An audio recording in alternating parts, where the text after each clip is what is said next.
नमस्कार। मातृशक्ति और पितृशक्ति, मैं काफ़ी दिनों से कुछ जो समाज में अच्छे बुरे दर्शन और उनके बारे में कुछ विचारों का चिंतन बढ़ा और साथ में ये भी आया कि लोग जीवन पर्यंत सीखते ही हैं,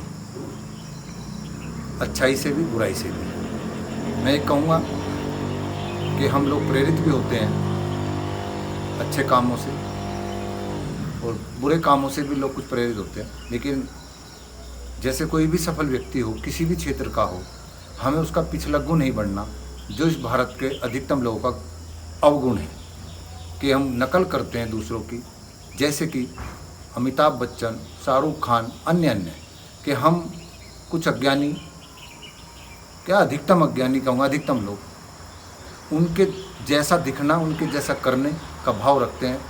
मेरा ये सोचना है कि जैसे उन्होंने अपने व्यक्तित्व में के अनुसार काम किया है, उसमें उन्हें प्रसिद्धि मिली है, तो आप अपने व्यक्तित्व को पहचानिए, चिंतन करिए आप किस चीज़ के लिए बने हैं, उसी में निखार लाइए। उनके जैसा नाम या यश तो पाने का भूख रखिए, लेकिन उनके पिछलग्गू बन के उनके जैसी नकल करने का भाव ना रखिए। तो अक्सर हमारे देश में यही रखते हैं। और मैंने एक बात और, अवगुणों से भी जैसे दुर्गुण हैं, दुर्घटनाएं भी हैं, या दुर्गुणी लोग आपको मिल जाते हैं या आप उनके शिकार हो जाते हैं, तो हमें ये सोचना चाहिए कि जब हमें उनकी इन दुर्गुणों से, दुर्भावनाओं से, आचरण से कष्ट हो रहा है, तो हम इस तरह का आचरण अन्य से ना करें और अपने आप में सुधार करें, सुदृढ़ बने, जिससे कि विपरीत परिस्थितियों में और चुनौतियाँ हमेशा अच्छे लोगों को मजबूत करती हैं।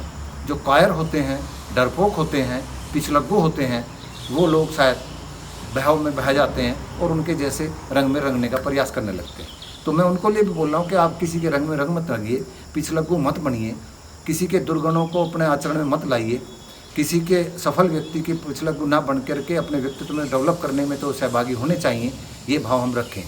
मैंने अभी कुछ दिन पहले वीरेंद्र सहवाग जी का एक इंटरव्यू देखा था, उसमें उन्होंने जो बहुत बढ़िया बात बताई थी, जिसके हम लोग अक्सर देहात के लोग, ख़ासतौर से हमारी नस्ल के लोग भी उपेक्षित कर देते हैं और कहते हैं कि तो गांव के हैं, अशोभनीय है, भाषा अक्खड़ है, कक्कड़ है, जब क्या क्या बात बताते हैं। लेकिन मैं पूछता हूँ, वीरेंद्र सहवाग जी, मैंने ये सीखा उनकी बातों कि भैया हम अपने मूल, जो हमारी माँ बोली भाषा है, जो हमारा क्षेत्र है, संस्कृति है, उसका हम आने वाली नस्लों को और स्वयं में भी उसका ध्यान रखें और बोध रखें। लेकिन समाज सीखने के लिए, प्रगति के लिए है, अच्छा करने के लिए है, वो तो भाव हो, लेकिन अपने मूल को ना भूले। चाहे हम कृषि क्षेत्र से आए हों, मजदूर के क्षेत्र से आए हों, चाहे किसी भी भिन्न क्षेत्र से आए या देहात के क्षेत्र से हों। आप सपोज करिए, मैं पंजाब में भी रहा हूँ, पंजाब में भी पंजाबी भाषा बोली जाती है, लेकिन शहर और गाँव में वहाँ भी फ़र्क है। वहाँ कहते हैं जो जट सिख हमारे भाई हैं, हमारी नस्ल के लोग हैं, उनकी भाषा में और शहरी भाषा के पंजाबी में अंतर है, तो उनको भी उपेक्षा करते हैं कि तो अक्खड़ हैं, इस तरह की भाषा बोलते हैं, हमें भी बोलते हैं। लेकिन मैं पूछना चाहता हूँ कि जो इंग्लिश बोल रहे हैं वे पंजाबी क्यों नहीं छोड़ देते भाई? जब अगर ऐसी हमारी भाषा ही कैसे अक्खड़ हो सकती है, हमारी भाषा कैसे अशोभनीय हो सकती है? वो हमारे क्षेत्र के, हमारे साथ, हमारे लिए उस समय काल परिस्थितियों में जब हमारी भाषा में जब शक्ति आई होगी तो ज़रूरत पड़ी होगी ना, तो हम क्यों भूलें? हाँ, अशोभनीय तो नहीं होना चाहिए, आदर सत्कार सबका करें, लेकिन जब वे अपनी मात, जैसे साउथ का आदमी इंग्लिश भी बोलता है, हिंदी बोलता है, लेकिन अपनी भाषा नहीं बोलता, वेशभूषा नहीं बदलता, वो लुंगी पहनता है, ऊपर चढ़ा लेता है, हम क्यों ऐसे उगने लगते हैं? हम क्यों अपने आप को छुपाएं? हम क्यों दबाएं? और हम क्यों दबें किसी से? जब पंजाबी आदमी एक पाकिस्तान से कब आए हुए, ऐसे ऐसे क्षेत्रों से जहाँ उनका उस भाषा ना रजिस्टर्ड है ना कुछ है, कुछ उसमें वे अपनी भाषा नहीं छोड़ रहे, तो हम उनसे क्यों हीन समझें? तो मेरा ये भाव कहने का है कि हमें अपनी भाषा में मैसेज, संदेश अच्छा देना चाहिए, क्योंकि कर्म बोलते हैं, भाव बोलते हैं। आपके बोलने का तरीका कैसा भी हो, उसमें अगर भाव अच्छा है तो देर सवेरे लोग समझ जाते हैं। तो इसलिए मैं कह रहा हूँ कि अपने आप को हीन दीन ना समझें या कमतर ना नापें, लोगों के साथ निर्णय करें। और दूसरी बात कि जो मैं अक्सर देखता हूँ कि हम जिस क्षेत्र से आते हैं, मैं कई बार दोहराता हूँ कि हम उस क्षेत्र से ये सोचते हैं कि हमारी आने वाली नस्लें उस क्षेत्र का ना तो ध्यान रखें, ना उस क्षेत्र के उस जैसी कल्चर से या उस क्षेत्र कार्य क्षेत्र से ना आए। लेकिन मेरा ये इसका उल्टा है सोचना कि हम जिस क्षेत्र से, जिस अभाव से, जिस चुनौतियों को से हम मजबूत होकर आए हैं, उस क्षेत्र का अवगत कराना, उस भाषा को अवगत कराना, उन समस्याओं को अवगत कराना हमारे आने वाली नस्लों के लिए ज़रूरी है। उनको हम फुल फ्लैश सुविधा देने की तरफ अग्रसर रहते हैं और ये सोचते हैं हम जो शहरी लोग हैं जिस अवस्था में पहुंच गए उनको उस बात का बस खाली वो उदाहरण मात्र के लिए बताते हैं। एक्चुअल में हम नहीं चाहते, उनको सुविधाओं में इतना लाभ देते हैं, इतना उनको उसके लिए हम अनाप शनाप गलत सलत काम करते हैं कि जिससे कि वो हमारे बच्चे आने वाली नस्लें आगे और बढ़ती नहीं है। जब तक उन्हें अपने मूल का पता नहीं होगा और होकर फैशन परस्ती आ जाती है, विलासिता आ जाती है, शराब पीना, ऊंचे नीचे कपड़े पहन लेना, ये व्यक्तित्व का निखार नहीं है। मेरा उन माता पिताओं से ये भी कहना है कि वे जिस क्षेत्र से आए उस क्षेत्र का उनको आभास कराइए ताकि वे भी ये पता रहे कि हमारे पुरखे कितने चुनौतियों से आए हैं और हमें उन चुनौतियों को भी अपने जीवन में आत्मसात करके आगे बढ़ना है। अपने ही लोगों को, अपनी ही नस्ल को, अपनी ही संस्कृति को कमतर ना नापें। ये आधुनिकता के नाम पे फुहड़पन, फैशन परस्ती, शराबखोरी ये प्रगति का संकेत नहीं है। आपने अपने व्यक्तित्व से समाज को शिक्षा के माध्यम से या कर्म के माध्यम से क्या दिया है या आपकी संतान क्या दे रही है। हम संतानों को पता हमें भी होता है पेरेंट्स को कि जिस भाव से हमने इन संतानों को पोषित किया है, पालन पोषण लालन पोषण किया है, उस तरफ खड़े नहीं उतर रहे हैं। लेकिन मोह में उनके उस बात का पता होने के बावजूद भी वे किसी अन्य योग्य बच्चे को सहयोग नहीं करते। उन्हीं के लिए जैसे उनको सुविधा देने के लिए गलत सलत काम करके सुविधा भोगी बना दिया उनको।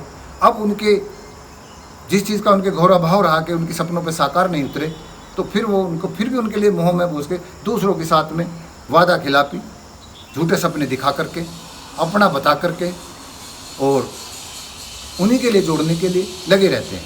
तो मैं अक्सर चुनौती स्वीकार करता हूँ। मैं अक्सर बोलता भी हूँ कि मेरे अपने दादा ने मेरी माँ से कहा था कि तू शहर में इसको लेके जा रही है तो वहाँ तो बिगड़ जाएगा, गुंडा बन जाएगा, इसकी लाज उठा के लाएगी। ऐसी वो चुनौती हमने जीवन पर्यंत आज तक के जीवन में अभी भी मेरे दिमाग में कौनती रहती है।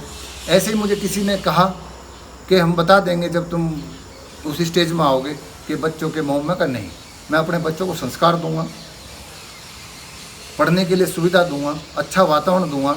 ये मेरा प्रयास रहेगा जीवन पर्यंत। अच्छा इंसान बनने के लिए प्रेरित करूंगा, लेकिन उनसे साथ साथ ये भी कहूँगा और उनके लिए मैं कहीं से गलत सलत तरीके से या किसी की भावना को कष्ट पहुँचा करके संसाधन नहीं जुटाऊँगा।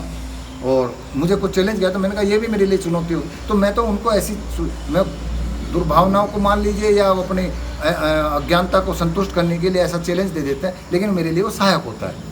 मेरे पास ऐसी बहुत चुनौतियाँ आती हैं। तो मैं ये इसलिए बोल रहा हूँ कि जो भी मनुष्य कमतर क्षेत्र से, अभाव के क्षेत्र से आए हैं, तो वे अपने बच्चों को अपने मूल का ज्ञात कराएं। अगर वे उस मूल पर सुविधा देने के बावजूद भी खड़े नहीं करें तो आप उनको इतना सुविधा संपन्न बना दिया है कि वे अपने कार्य में सक्षम हैं। अब आप अच्छे काम करने के लिए अन्य को सहयोग करें, जो आपके ही क्षेत्र के लोग हों, आपकी अपनी नस्ल के भी लोग हों या योग्य है कोई भी हों, आपके गांव के हों, कहीं के भी हों, उनके सहयोगी बनिए।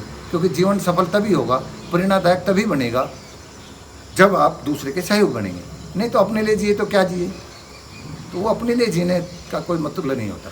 इन्हीं शब्दों के साथ मेरे इन भाव को समझना और मर्म को भी समझना, मैं कह किस वजह से रहा हूँ कि यही एक चुनौतियाँ लगातार व्यक्ति को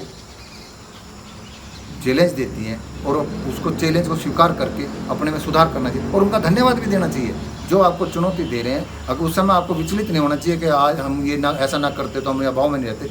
उन चुनौतियों के द्वारा अभाव या अपमान जो भी आपको मिला है उससे आप में जो निखार आया वो उसी के उन चुनौतियों के कारण, उनके दुर्भावना के कारण मान लीजिए कैसे, तो उसको सकारात्मक होकर के कर्म से, आचरण से जबान बंद करिए, समाज को संदेश दीजिए। ऐसा भी होता है। तो इसलिए मैं बोल रहा हूँ कि समाज के लोगों किसी भी विपरीत परिस्थितियों में अपने आचरण को, अपने व्यक्तित्व को कमतर ना करें और बल्कि प्रबल बनाएं, जिससे कि समाज और वो चुनौती देने वाले लोग की बोलती बंद हो जाए। इन्हीं शब्दों के साथ मैं अपनी वाणी को विराम देता हूँ। नमस्कार।